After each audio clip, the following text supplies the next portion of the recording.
Time for the 49ers Rush Podcast.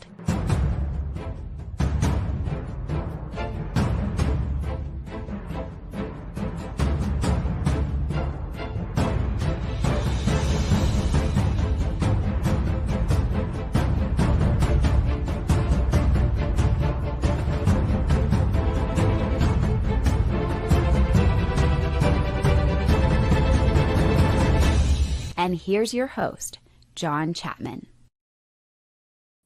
What is going on, faithful? It is Thursday. It is the Coach Approach. I'm here with the man, and not only are the 49ers injured, now your content creators are being dragged under the bus. I'm struggling, so I'm going to push through this one as much as I can. Sorry for not having a show yesterday, but I'm pumped. There was no way I was going to miss this show. Plus, we're giving away 2 tickets to the Rams game today, so stay tuned for that one. Ant, how are you, my friend? I'm doing well, yeah. And John's designation for today is limited, but he is practicing, so that's good news. I think his availability for this weekend seems pretty good. So, yeah, I mean, hey, one of the things with content creation, you got to use your voice. When you get colds and stuff, it is rough. So, glad you're here. I'm glad that the 49ers are still 3-0. It's every week we keep talking about some new way that they find a way to win. It's like, how are they doing this? There's no set way that they're getting it done, but they're getting it done. And now they got the Jaguars. I think it's just a lot of fun right now. This season should be roller coaster rides because of all the injuries and stuff, but I'm still sitting on a high, enjoying the way that the 49ers are finding ways to win. You know, it's funny because, like, obviously 3-0, there's 6 teams in the NFL that has done that. The 49ers with all the injuries, and, you know, we're going to talk Brandon Ayuk news. We're going to talk Bosa, how to replace them, all those things. But what I wanted to talk about is this. You look at the schedule. The 49ers, one of the best things that took place this offseason is, look, you had a 4th-place finish last year, which is awful, but you get a 4th-place schedule. And so because of that, you get the easy schedule all year. The 49ers are 3-0. If you get to 10 wins, you are in the playoffs. If you get to 11 wins, you're guaranteed. 10 wins almost always. So one of the things that I wanted to start this show off with, Ant, let's take a step back and let's look at the 49ers remaining schedule, because if they go 7-7 down the stretch, that's 10-7. There hasn't been many teams that have got to 10 wins in this new playoff format, with 7 teams making it in the NFC, 7 teams making the AFC that don't make the playoffs. So I want to go through this schedule together. And so I want to kind of see what you think it would take and what a roster projection or a score projection, you know, for the rest of these remaining games. Like, how many wins do we see on the table with what the 49ers currently have? The injuries continue to pile up. That's not going to stop. Look at David Gill. He says, injured but undefeated. That is the theme of my life. I freaking love it. So let's go through this. And I want you to rate these games a few different ways. Very winnable, toss-up, or that one's going to be hard, right? So somewhere around those categories. So let's go through these, because, again, if you finish 10-7, I think you're in the playoffs. You get more of that, but I'm going to keep track here. So let's go. I've got my pen and paper. All right, Jaguars. How do you put that one?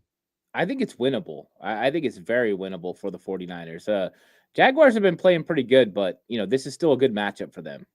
Okay, good. Tampa Bay. They're undefeated as well. Yeah, I think that one is a toss-up. I think that they've played well against the 49ers, especially last year. So I think that one's going to be a little bit more difficult. So I would say that one's a toss-up for the 49ers. I think it's in Tampa Bay, if I remember right. Yeah, we'll be there for that one with the 49ers. We're going to be partying on Clearwater Beach, man. Can't wait. Come join us Saturday. We'll be tailgating right across the street. Let's go. All right, what about the Atlanta Falcons? They're struggling, but they've got a lot of talent on that team. Yeah, I think that's winnable. I think that, you know, I mean, Penix hasn't won a game where the other team scored more than 7 points. I think the 49ers can handle the 7 points part. So I think that the Atlanta Falcons right now are in a state of disarray with that quarterback situation. I don't know if they make a quarterback change. I don't think so. But right now they have a lot of talent, but they're not really living up to expectations. Yeah, that's kind of the issue there as well. Okay, Houston Texans looking like one of the worst teams in the NFL. They just lost to the Jaguars last week. It was one of the weirdest games I've ever seen, man. It was just no team wanted to win that game. Yeah, I just finished watching the all 22 of that, and that all over the place. CJ Stroud just doesn't look great right now. Who knows what that roster is going to look like by the time the 49ers get there, or if they're deciding to sell off some parts, or if they're still in the mix, I think that's a very winnable game for the 49ers. And Kyle Shanahan doesn't normally lose to disciples, so I think that they got a really good chance to beat the Texans. All right, Giants, quarterback switch. Jackson Dart's the new guy there. The 49ers are winning that game. I'm not even going to say winnable. I'm going to say they're winning that game. Jackson Dart, he'll show some improvement by then, but that team's not good. They're going to start trading off parts too. I think at some point, Kayvon Thibodeau is probably going to get moved. They've got other guys there. They've got to make some moves there. So I think that team's going to look different when the 49ers play them. All right, then we got the Rams, which, you've got kind of two. You've got the Rams week 5, which I skipped over because I wanted to talk about them together, and week 10. So you've got them kind of a month apart. How do you see those Rams game, divisional game? They're playing as well as almost anybody in football right now. Yeah, I put the Thursday night one as a tough one for the 49ers. I think that one's going to be real tough. I know that it's, Levi South, but short week, and you're playing against a team that's got really good pass rushers. I think that's probably the one of the games I think the 49ers have the biggest worries about is that game. Now, if they win it, it's all gravy, right? But I think that one's probably one of the toughest ones on the schedule. And as far as week 10, I think that one's more of a winnable game. I think the 49ers will have more of their cast of characters back, right? George Kittle won't be in the first one, but he'll probably be in the second one. As long as they're kind of staying healthy, I think they have a good shot to beat the Rams at home. But I think the road one's a little bit more difficult. Okay, at Arizona, you just beat them barely at home. Now you got to travel to there. But 49ers fans, they own that stadium down there anyway. Yeah, and Arizona is going to start tailing off. This is what they do. That second half, they just start falling away. Who knows what happens by then as far as that team? They're kind of, already you're getting that sense that they're kind of, they played well, but it's not great. I think the 49ers, that's a winnable game in Arizona. All right, I like it. Okay, rounding out Carolina Panthers. I don't even know if they're going to have the same head coach at that time. No, and the thing is Love hasn't looked great this year. It's been up and down. That run game hasn't gotten going for them. I think this is a very winnable game for the Niners. Very winnable. I like that. Okay, let's go to the Cleveland Browns at Cleveland. We'll be there. That's a weird one, but the defense is great, but I don't know what else is great about Cleveland. The hardest part for me, and that's why I'm going to put this one as a toss-up, is the 49ers do not play good in that area of the country. And the Cleveland Browns defense is for real. Their offense is not good, but that defense is for real. And their defensive coordinator always gives Kyle Shanahan fits. I think that one's a toss-up. I think that's a tough one to win. I think what you saw to happen to Green Bay could happen to the 49ers. I still think the 49ers have a shot, but I think it's a toss-up. Yeah, we're putting that one as a toss-up. I like that. Okay, Tennessee Titans after the bye week. You get a rest finally. And again, Titans looking about as bad as possible. But Cam Ward and that offense eventually is going to start clicking. Yeah, I think they'll be better. I think that's a winnable game for the 49ers. I think that they're another team that might trade off some pieces, especially on their defensive veterans like Arden Key or Jeffrey Simmons. So you might see a different Titans team there. They still got a long way to go to build, and they need more draft capital. So I think they'll be better offensively with Cam Ward, but I think they're going to start they're going to continue to struggle. I think that's a winnable game. Ooh, so not very winnable, but winnable. Winnable, yeah. Winnable. I counted incorrectly. Okay, what about the Colts, who they're undefeated as well? Yeah, the Colts look pretty good. Daniel Jones has been consistent. They haven't punted. I think they punted one time this year so far. They have been very effective. Let's see what happens as this thing plays out. I'll say toss-up for now because I think they've played well enough to make this a respectable outcome. But can Daniel Jones continue to be that good? They just lost one of their cornerbacks for a little bit. Let's see what their secondary looks like. But they're playing well. You got to give them respect, and I think it's a toss-up game. Yeah, toss-up. I like that. Okay, couple more. Chicago Bears. The Chicago Bears. They put the hurting on Dallas last week. Yeah, I don't know what you're getting from Ben Johnson's team. We've seen them just up and down. That's a long ways away. That's a primetime game a long ways away from now. I'm going to say it's a toss-up because you just don't know what that team's going to look like. I just think it's a little bit more in a gray area for the 49ers, so I'll keep it there. And then the Seattle Seahawks, who play tomorrow against the Cardinals on that Thursday night football matchup. You wrap up the season. Again, there are a few teams in the NFL that you could say they're playing as well as anybody in the NFL right now. Seattle Seahawks fit that mold. Yeah, I knew that was going to be a good win for the 49ers. Now their defense is number 2 in EPA in the entire league. That win's going to hold up for the Niners. The Seattle is going to be a lot better than people think. that week 18 matchup, I wonder how much it matters for the overall, team for the 49ers, but it's at home. That helps. I think that's a game. That's a toss up though. I think Seattle's going to be fighting for their playoff lives, and I think they're going to be coming out there with everything they got. And I think that one's going to be close. Who knows? You might have to have a big play at the end of the game to win that, and it could be big for playoff seeding. But I think it's a toss-up when you talk about division rival, and Seattle's playing good. So if we play this out, and again, the 49ers are 3-0. You have 4 very winnable games. So let's assume they win those, all right? That gets you to 7 wins. You have 4 winnable games.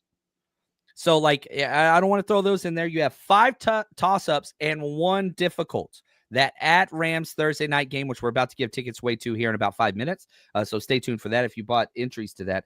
But, man, based on kind of where Ant has it, and I would agree with them on almost all those evaluations, it really seems like, again, you were relying on blue chip players, which you've already out a couple of those, but you're relying on great coaching and an easy schedule. And so the reason why I want to do that exercise, not because we could kind of forecast how that's going to play out, but whenever you have these major injuries to guys like Nick Bosa, whenever you find out Brandon Ayuk's not close, in the words of John Lynch, to returning, that's not what's important. You go with what you got.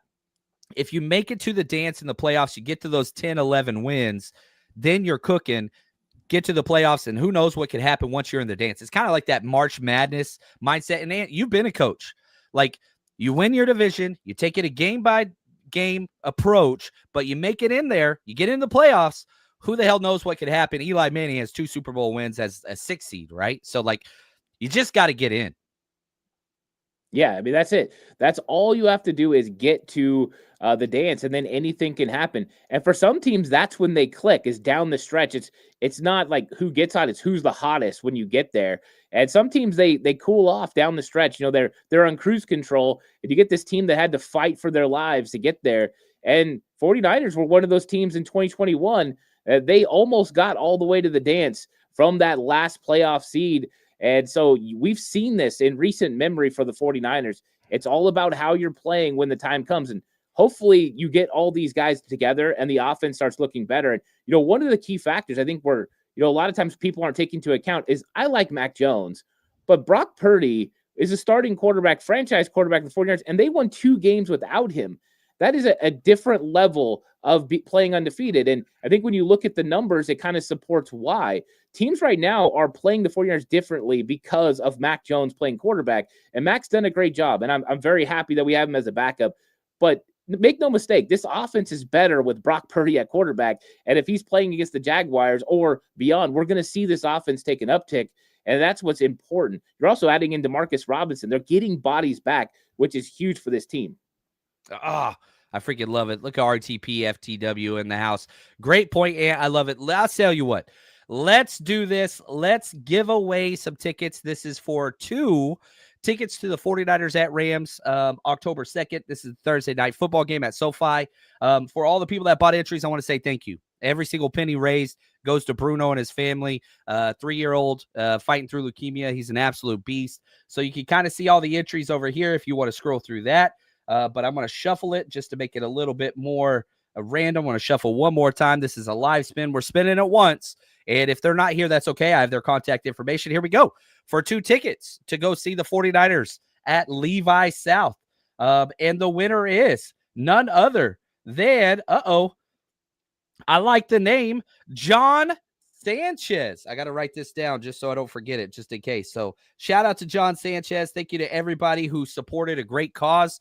As always, I wish everybody would win. The worst part of doing all these giveaways is only one person gets to win. But thank you for doing a great cause and just helping people at a time of need. So we're really, really big on that. And so anyway, shout out to John Sanchez. I'll be reaching out and getting you those tickets as soon as possible. That game's coming up pretty soon. So I want to go back to this Mac or Brock conversation. Both of them are limited. Both of them aren't practicing fully. What is your expectation moving forward with who's going to be taking the quarterback snaps for the 49ers? I think it's going to be Brock Purdy this week. I think that last week, they let it build up to the point, but I think they always kind of saw this happening. They got him out last week, got some work in. He was started looking better as the week went on. And then now this week, I think it's really going to be Brock ramping up. And I understand, the plan. I mean, look at Liam Cohen. I listened to him yesterday doing his presser, and he's having to talk about, we have to plan for Brock. We have to plan for Mac. They do different things. That's just, why not play it out until you can't, you know what I mean? And I think this is going to be good for the 49ers. Brock Purdy, his ability to scramble, his ability to generate extra plays, off schedule throws, his ability to keep his eyes downfield and make throws, those are going to be big. And, I talked about, Mac Jones earlier and how much I appreciate him, but there are throws that he missed. He had some opportunities to take some shots that Brock would have definitely taken, because we've seen him do it in the past. And I think that's going to open up this offense and kind of open up what's available in the run game as well. Right now, everyone's crammed in the middle. They're buzzing safeties in. They're taking away the deep crossers. They're dropping their linebackers deeper than they've ever dropped them. And it's like they're taking away all the Kyle Shanahan staples, and he's having to figure out a way to win. That doesn't happen with Brock Purdy. This offense goes to generating more points, not under 20 anymore, but back over 20, where they can be more of effective offense. And I think it's going to help the whole team get better once Brock Purdy's at the helm. Yeah, I like that. I want Brock back, and just especially with the ability to evade pressure. Like, that is what you saw that year 3 of Brock, where it was just like, man, you actually saw it in the end of year 2 in that playoff run against Green Bay and against the Lions, where he started running and using his feet. And then you saw it in the Super Bowl. It's like, man, I hope Brock can continue this in the regular season. Goes out and gets over 300 rush yards, like 5 rushing touchdowns. So that is such an important part of this offense, just extending drives, getting those first downs. Shout out to Eric. Appreciate the super chat, my friend. Congrats to John S. for winning, but most importantly, Bruno, so great of you to set this up for a great cause, Big J. Man, my 2 things in life: help people, have fun. Everything else is details. It's so simple. It's so simple. That's why I'm friends with guys like Ant and Wade and, so many of the 49ers Rush team and so many of the people out there. Life is so easy when we just boil it down to the bare minimum. And that's what we're trying to do here. We're trying to have a good time and talk our favorite football team with the 49ers. Now, some negatives. You talked about the run game. The interior offensive line has not been consistent, especially the run game. Jake Brendel can pass block. For those that watch the All-22, and you see Dominique Pooney continues to struggle. I think he's been the least consistent 49ers offensive lineman through 3 weeks. Connor Colby has a lot of bright spots, but again, the consistency is not there. He's a 7th-round rookie. You can't expect that. But Jake Brendel as well. At the point of attack, short yardage situations, not really his jam. Talk to me about the run game. The only team in the NFL to not have a rushing touchdown. Is that going to change, or is this kind of the MO for the 2025 offense? No, I think it's going to change. I saw some interesting things. You bring up Jake Brendel and Dominic Pooney, and there was a weird play in there where the 49ers didn't run the ball in near the end zone, where Jake Brendel was in contact with this guy, and he literally came off of him and started blocking Dominic Pooney's guy. And I'm like, wait, what are you doing? And that guy makes the play. It was some unique things that are happening right now. You bring up Dominic Pooney and Connor Colby, and you can tell Dominic Pooney's not 100%. This guy's not fully healthy. He's not moving laterally the way he did last year. He's just not moving in space like he did before.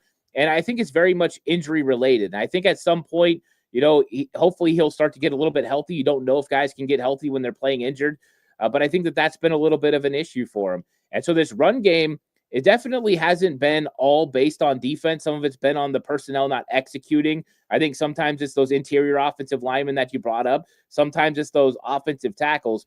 But when they get it right, it looks like the old 49ers offense. That toss play to Brian Robinson is one of my favorite plays in this entire game because of everyone executing at the highest level. From Colton McKivitz blowing up someone 10, 15 yards downfield, Jake Brendel doing the same, Marquez Valdes-Scantling with a great block doing his best Jawan Jennings impersonation. And then you just get the confidence of Brian Robinson running and flowing and feeling the patience. That's what you look to see. There hasn't been a lot of avenues for that. Connor Colby has to get better run blocking. Dominic Pooney has to figure out how to make it happen. But I think they will get it done. The 49ers are getting a little bit more comfortable with what defenses are doing to them. And you can see Kyle Shanahan make little adjustments. That's why in the second half, you've seen Christian McCaffrey rip off some 7 to 10-yard runs here and there. But it's got to get a lot better. And you talked about the red zone. They've got to be able to effectively run the ball in the red zone. And right now, they're just not executing good enough. Yeah, that's kind of where it is. Like, it's just the consistent execution on those short yardage situations. And like, you even saw like CMC had like a couple of missed cuts where like he has the best vision of any running back, maybe in the history of the NFL. But like, even CMC was missing some cuts, which almost never happens. There were like 2 just misreads where he kind of jumped the wrong way, which never, it's just getting everybody on the same page and switching the cadence and the quarterback. And you've got a backup running back who's still too new to the system. Wide receivers every week is a who's who. Just getting all on the same page. Now, what I want to talk about next is I want to dive into John Lynch's comments on KMBR this morning and talk about Nick Bosa and Brandon Ayuk and kind of what is there right after this. You know that one guy in the group chat who had a 5-leg parlay week 1 and just wouldn't shut up about it for the rest of the season? That could be you. My bookie makes it super easy to get into the action. College football, NFL, super contest, survivor pools, casino, blackjack, whatever it is you want, they got it. All the spreads, player props, and in-game lines you could want all under one roof. And if you're new to my bookie, use our code 49ers, 49ERS, up to $500 is fully covered. You make your play. Let's say it doesn't hit. You get all of it right back up to $500 when you opt in using your bet back bonus, and you get it back. It's just what it is. Comes with a one-time rollover if you use it. Now, no better time to jump in, no better place to play. Plus, we have all of our weekly bets and season bets up on our Patreon and the 49ersrush.com. So if you don't know how to get started, we've got it made for you. We show you what we bet. We show you what's out there, and we will cover that with you. It's going to be a good time. So football's back. Let's make some money with MyBookie. Promo code 49ERS. Let's go. All right, John Lynch was on KMBR this morning. He said, quote, "We'll see what's out there at the appropriate time, but right now, we're going to rely on the guys we have, and we believe in our group," end quote. Talking about Nick Bosa, what the replacement looks like. So let's focus on what John talked about. One, no teams are selling right now. Even if you're 0-3, coaches haven't been fired yet. So as the time, season goes on, there will be some teams that are selling. Nobody is selling right now at 0-3. So like, you got to wait. Once you get closer to the trade deadline, of course, those will present themselves. But for now, 49ers aren't adding anybody. Yeah, they added William Bradley King. He's going to be on the practice squad. Robert Beal gets elevated. Talk to me about what you think this defensive line approach is going to be without Nick Bosa. Yeah, I don't think it changes a whole lot as far as like the things that they've been doing. Robert Beal Jr. made the most sense for him to come up the way he plays the run. Now he can still play those base defensive end reps that still frees up, Bryce Huff a little bit and Yetur Gross-Matos to be able to still rush from the inside. Bryce Huff to come in for more of those pass rush reps. That way Yetur doesn't have to get more snaps right now. They're still working him in. Kyle Shanahan said yesterday, and I think we all were aware, he's not going to practice Wednesdays pretty much all year. He's going to practice Thursday. They're going to monitor him all year, but he's still not all the way there, but he's able to go perform. And so by Robert Beal Jr. coming up, that definitely helps. He's been with the team. He understands. You're not going to get the huge upside when it comes to pass rush from him, but he's still got a little bit of an ability. I thought he looked better in preseason than we thought, but this made total sense. You have to evaluate what you have before you ever go look to see what's on another roster.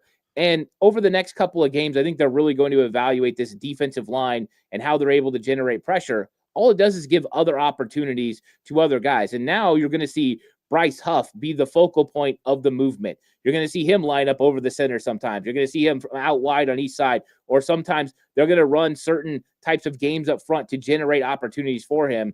So it's all a game. The other part of it is Robert Saleh is really good at engaging offensive linemen in believing that people are coming with pressure. Simulated pressure is so huge.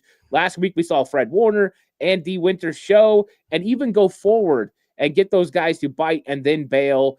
They did a really good job. And I thought that, yes, the sack numbers weren't there last week, but everyone's got to remember that's against Kyler Murray, who if they have to worry so much about pass rush lane integrity. This week, you're not as worried about Trevor Lawrence running. He can get you every once in a while, but you can go get him. You can unleash the hounds on him. So I think that's going to be a big thing. But the next 2 weeks is going to be a big evaluation point for the 49ers and how they plan on attacking before they ever think about going out there and seeing what's open in the trade market.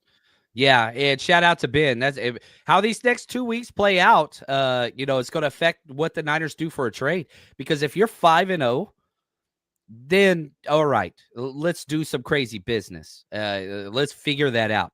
Now you have the Jacksonville Jaguars, and you travel down to the Rams, which the Rams are playing well. But you take it, Sam O. They love this guy. How consistent he is. Now, is he a dominant defender that is great in the pass rush? No, but he's great against the run. He always does his job setting the edge. He just does the job that you need to do. And we remember Kerry Hyder getting, close to double-digit sacks back in 2020 with Robert Saleh. Like, that is what it's going to take. But I would say with all the rookies, this is a much more talented defensive line group than what you had in 2020 after Bosa and Solomon Thomas went out. So you got to see what you got in-house. Robert Beal can help with the run. Do you think they call up Travis Gibson, or do you think they call up Bradley King? Like, do you think that that's one of the avenues that we'll see this week, or no? No, I don't think so. I think Robert Beal Jr. coming up to the active roster is all they really need. I think they have enough guys now. I think, with Robert Beal Jr. and Samuel Kawanu, then you have the young guy, Mikael Williams, and then I think that they can kind of rotate all those guys through and get defensive end reps. I mean, they could always, just in case they're worried about Gross Matos or something like that, but I think they still have other concerns at other positions.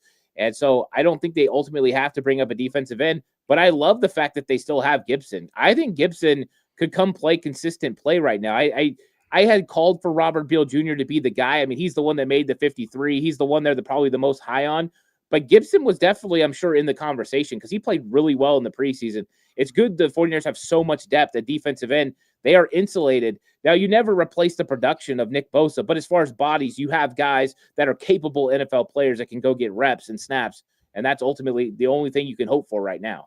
Yeah, and, talking hope, I know that, the faithful, you start seeing Brandon Ayuk running routes and jogging routes out there, and you got some people saying, oh, Brandon Ayuk might be ready week 1, and we kept telling you guys, like, calm down.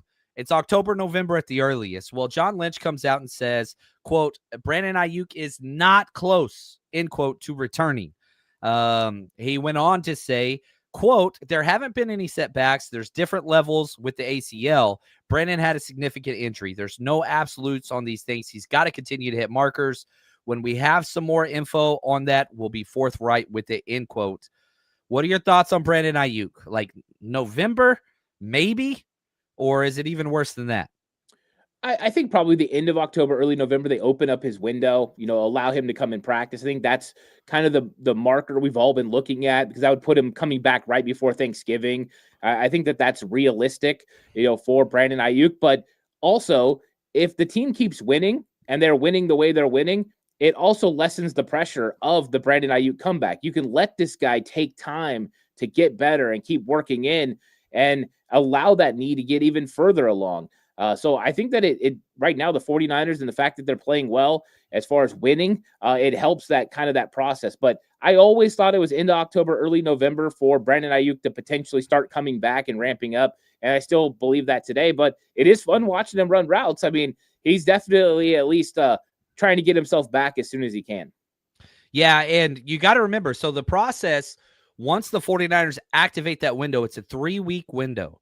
And then at any point during those 3 weeks, the 49ers can put him on the active roster or shut him down, and then that's it for him. So if he comes out and practices 3 weeks, knee doesn't respond correctly, whatever else, then he cannot come back the remainder of the year. So, and again, shout out to Lee. You got to remember, Brandon Ayuk was so slow to ramp up after missing training camp last season. So you get the 3-week window whenever they activate him. Do not expect him to play for those next couple weeks. And then whenever he does come play, you've got to add more time onto that. So, if you look at that November 1st, November 2nd, they activate him. You're looking at him play his first game maybe mid-November. Maybe he's back to himself December by playoffs.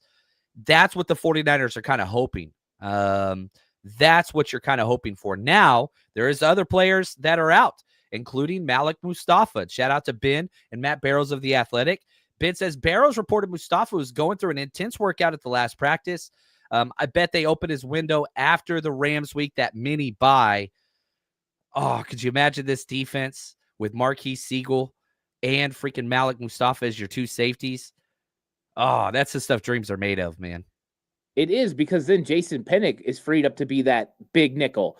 And, that's exactly what he did coming out of college. I mean, he played nickel. So he's better than Jair Brown in that category when it comes to coverage and stuff. So it just makes your team better.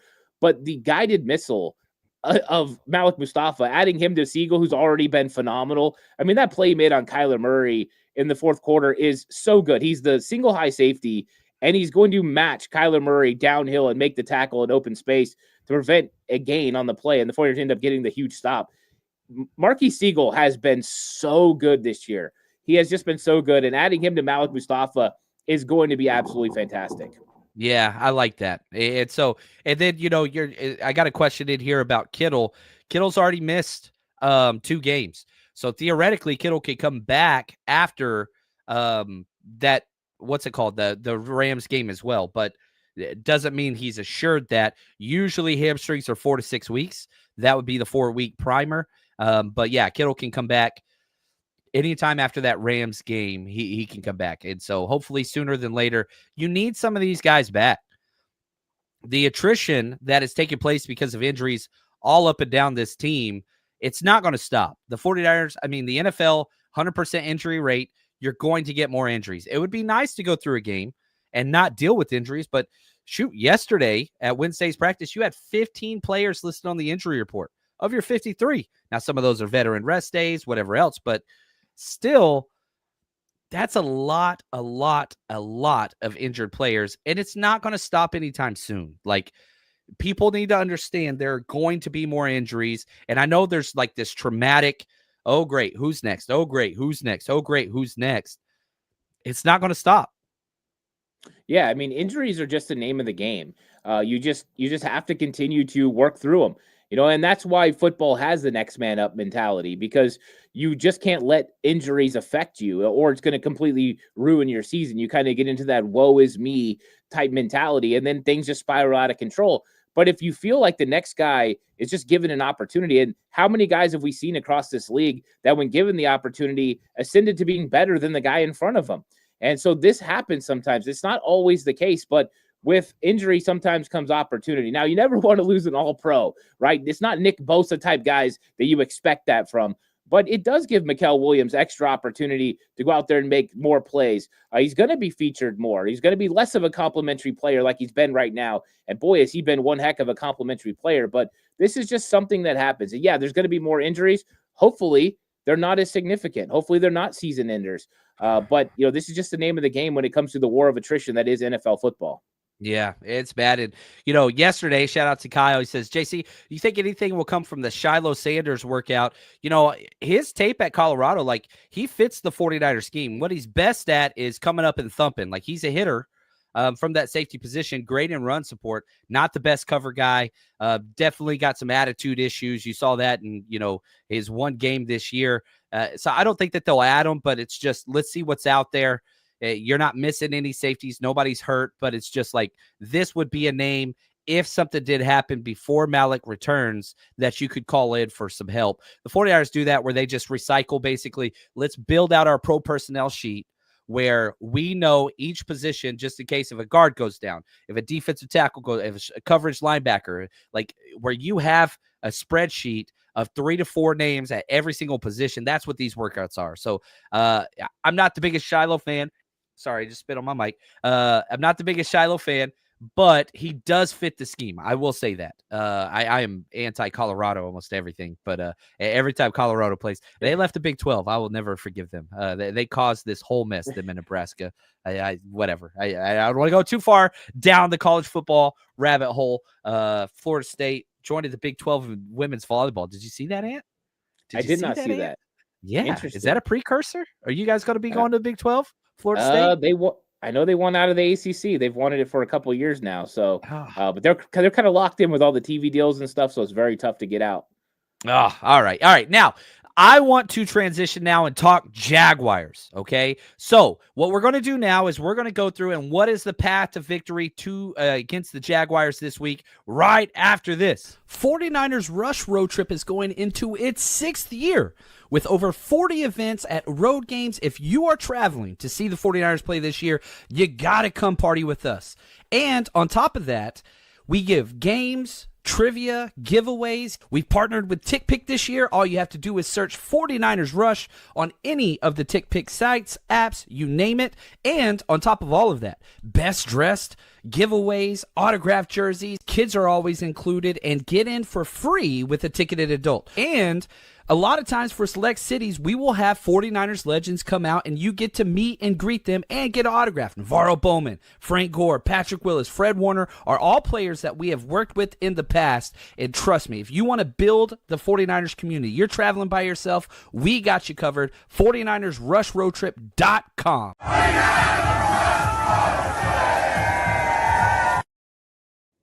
All right, we've got the details for our next 3 trips. Tampa Bay will be partying at the beach. Those are up. Houston, we're going to have Frank Gore out there with us. We rented out an entire parking garage for our tailgate. It is going to be off the hook. And then we're going to be in Jersey for that 49ers at the New York Giants game. We're going to be out in Hoboken at the Ainsworth, and we've got our tailgate set up. Going to be an absolute great time. We're going to be at MetLife, Lot J. So those details for those 3 trips are up. Go check that out on the TickPick app. Just search the 49ers Rush, and all of our stuff pulls up, or just click in the link of the description of this video, our audio podcast. Come party with us. Now, the task at hand, the Jacksonville Jaguars, 2-1. Whenever you watch the tape, what comes across whenever you watch the Jacksonville Jaguars and just kind of the matchups that you think the 49ers are going to be exploiting? Yeah, I think especially when you look at the 49ers on offense, I think that they're going to try to make the Jaguars go with an 8-man box. I mean, I think you have to be able to force them to bring somebody into the box. If they can sit back and they can just relax and make this a game where they can stop you with their front 7, they're going to eat this 49ers offense up. It's going to make it more difficult to complete passes. It's just going to make it more difficult on the 49ers offense. So I think they have to establish a run game, and it's not going to be easy. When you look at this Jaguars team, they are built. They got first-round talent all over the place, good edge defenders. They got good guys in the middle as well. I mean, the blueprint, Eric Armstead is there as well, and he's playing probably, the best I've seen him play in the last couple of years. And so I think it's going to be difficult. They have linebackers who can run, but you have to get that run game established. And I'm not telling you if they come in an 8-man box, so the 49ers need to run and beat their heads against the wall. If they have an 8-man box, we'll take advantage of them, throw the football. But if they're sitting in that 2-man, 2-high safety or 7-man box, you have to take advantage of the run game. And I think that's something the 49ers need to take advantage of. And like always, Christian McCaffrey against the linebackers and safeties is still advantage 49ers. They need to continue to feed the beast that is Christian McCaffrey. One of the things that jumped out to me, Devin Lloyd, like their linebacker, I was just like, damn, this is like Pro Bowl level, all pro level linebacker play. I'm not putting him up there with Fred Warner, obviously, but I don't, Shanahan's kind of number one go-to is give me a linebacker I can take advantage of in space. I'm going to torch that dude, right? Bobby Wagner literally ran him out of 3 NFC East team or NFC West teams because he just can't cover late in the end. But Devin Lloyd, man, that dude is playing some damn football. Yeah. So like that was one of the things where, as I was watching the all 22 of the Jaguars, I was like, all right, like CMC is going to have a matchup. Now I'll take CMC over Devin Lloyd, but this is not a give me, CMC is going to have 11 targets in the passing game because he can exploit these linebackers. I don't think that's the way this is going to go. I think that the corners and like you can exploit that, but this is a damn good defense. Would you say top 5? Like, are you comfortable saying the Jags are a top 5 defense? Well, especially with the way they create turnovers, they have to be in that category right now. They've created more turnovers than any other team in the league. They have 9, 7 interceptions, 2 fumbles. When you get turnovers like that, you are a very good defense. And they bend and they don't break. They've been pretty good in the red zone. I wouldn't say it's been phenomenal, but they've been pretty good. 50%, stop rate there. So, I mean, yeah, this defense is one of the better ones. And a lot of it has to do with that front. I mean, that front, you bring up Devin Lloyd and, Oluwukin and that linebacker group, that's really good. they're a tough team to play against, and they got some guys on the outside that compete as well. I think if there's a weakness, it's got to be the secondary. But how many teams are ahead of the sticks enough to take advantage of that?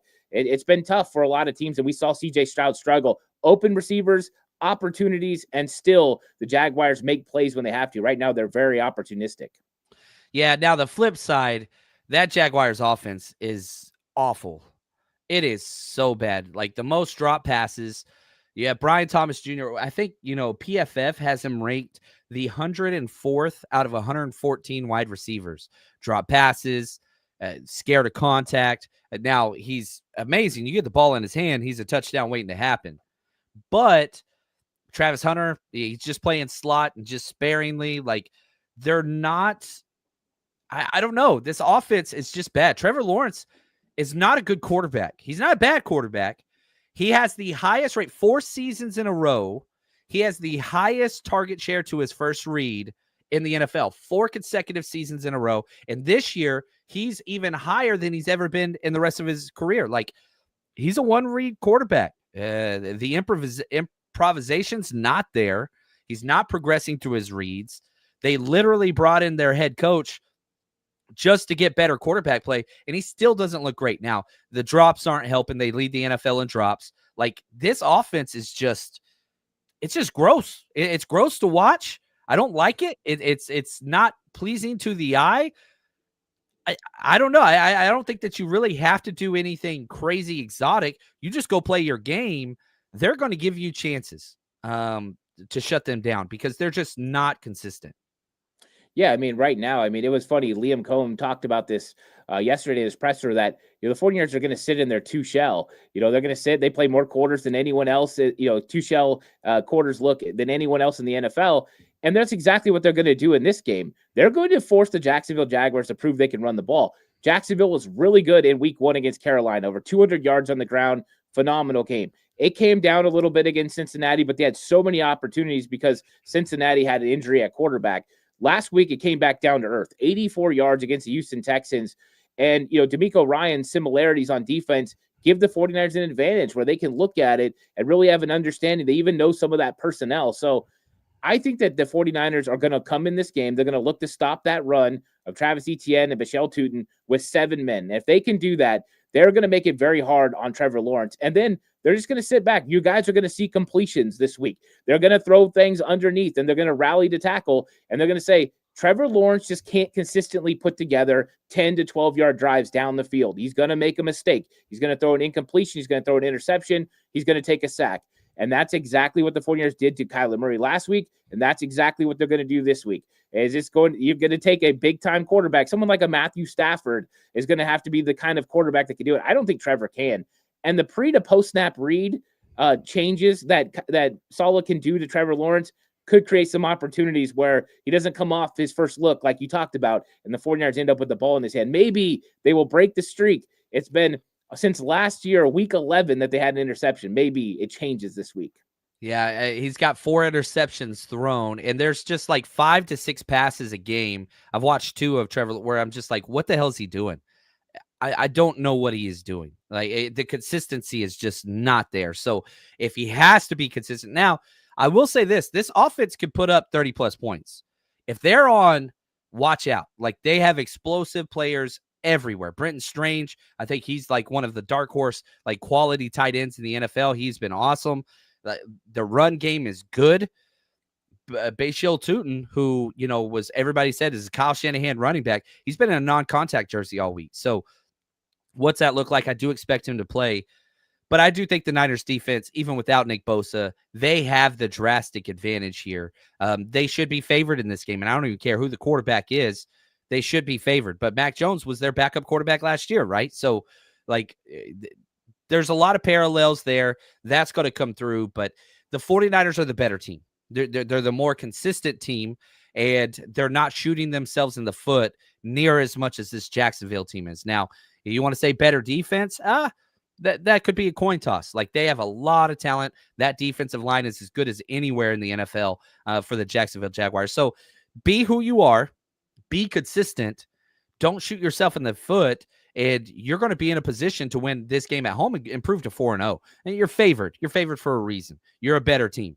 But, they're kind of like one of those old boxers where it's just like, dude, if they get a couple haymakers in, they could score 70-yard touchdowns at any moment of any game. Like, they're that type of offense. Yeah, Brian Thomas Jr. has got the explosive nature.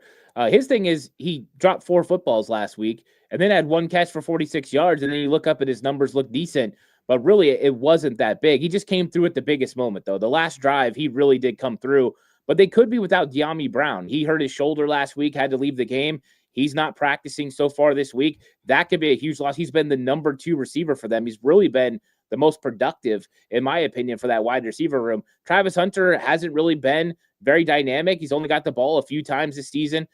Look for them to kind of turn towards one of their wide receivers, Parker Washington, who had a good game last week, and expect him to be part of the game plan this week, effective in and out of his breaks. I think that could be a big matchup for Upton Stout and Renardo Green in this game. But yeah, right now, the Jacksonville offense, I think, is their Achilles heel. Can they be effective? And I think Robert Saleh is going to make them prove that Trevor Lawrence can be better than 55.8% completion percentage, which he is right now. That's not effective NFL quarterback play. Make them be effective. Make them prove they can do it before you do anything exotic. And I think that's exactly what Robert Saleh is going to do. Yeah, I love it. Now, real quick update. We're going to be having a Zoom hangout tomorrow, Friday at 5:30 p.m. For the 49ers Rush. But I wanted to take this chance and talk to us about your Patreon. What's going on over there? What you're working on? Yeah, right now, Patreon, every week, there's 2 standalone shows that I do. One that comes out early in the week, talking about the game before. The other one comes out at the end of the week, and we talk about what's going on. It's another coach, so we talk about what's going on with the game coming up, and we focus on offensive line play and defensive line play because he coached offense and defensive line. So if that's something you're into, we do that every week, and then all the film breakdowns are available on Patreon every single week as well. So if you're interested, come check it out. 49ers Cutback on Patreon. I love it. And I want to say shout out to Adam, Sylvia. I had a couple people that were saying it's their first live show. Just want to say welcome. Really, really appreciate all that you do. And Steven says, does Demo shadow Brian Thomas Jr.? We have not seen that yet. Now, they did this with Charvarius Ward a few times a couple years ago, but I don't think so. I think that they just keep everything where they're at. And keep Renardo on the right side, Demo on the defensive left. I don't think that they're going to switch that up. They could, theoretically, but I actually think Renardo Green and his physicality will be decent against Brian Thomas Jr. Maybe I'm wrong, and Renardo Green has not looked good at all this year, but I'm not switching anything up to a shadow format personally, and I don't think Saleh will either. No, I think this is a good matchup for Renardo Green. I don't worry about the big, physical type wide receivers. I worry about the guys that are getting in and out.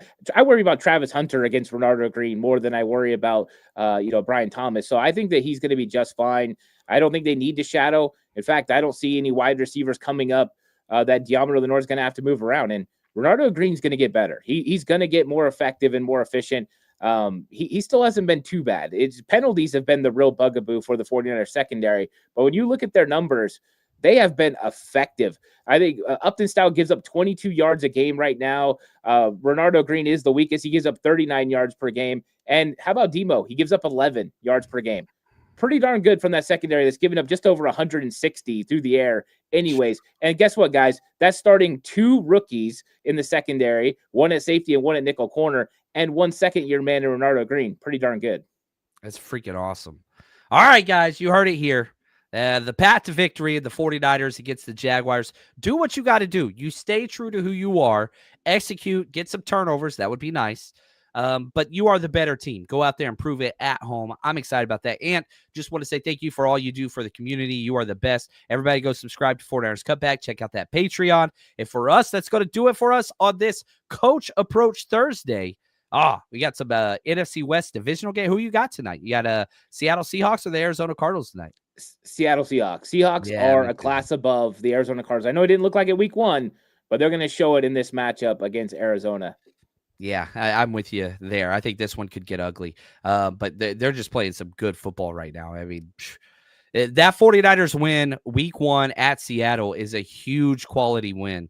It's probably the best win that the 49ers have so far, but that's looking like one of the better wins of across the NFL for any team. Divisional opponent on the road, being able to get out of there with the win and what they've done everywhere else. I think I was wrong on Sam Darnold. That offense is turning him into a beast. Yeah. Sam Darnold, if you get him in the right scheme, he's going to be effective. And we've seen that he works in this scheme, right? Now that they know it was Kyle Shanahan, it was Kevin O'Connell, and now it's Clint Kubiak, it all works. If he is in this system, he's going to be a successful quarterback.